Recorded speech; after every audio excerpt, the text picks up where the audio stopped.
Bangladeshi passport use করবেন অথবা বাংলাদেশের নো ভিসা স্ট্যাটাস নেবেন, তাদের প্রত্যেককেই এই পাসপোর্টের মেয়াদকালে প্রতি বছর একটি নির্দিষ্ট পরিমাণ টাকা বৈধ চ্যানেলে বাংলাদেশে প্রেরণ করতে হবে।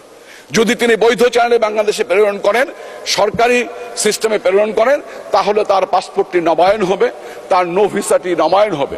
যদি এটি না করেন, তাহলে পাসপোর্ট এবং নো ভিসার ক্ষেত্রে রাষ্ট্রকে বিবেচনা করতে হবে আদৌ তাদের বাংলাদেশের নাগরিকত্ব বা পাসপোর্ট বহন করার প্রয়োজন আছে কি না। এই বিষয়টি আমি সরকারকে বিবেচনা করার জন্য সবিনয় অনুরোধ করছি। দেশের একটা রাষ্ট্রের উচ্চ মর্যাদা সম্পন্ন খুবই গুরুত্বপূর্ণ পবিত্র স্থান হচ্ছে সংসদ। আর ওই সংসদে যদি এরকম গরু ছাগল আসা যাওয়া করে, ওইটার পবিত্র থাকে না, ওইটা গরুর গোয়ালঘরই হয়। আর সেই গোয়ালঘরের খামারি হচ্ছে শেখ হাসিনা।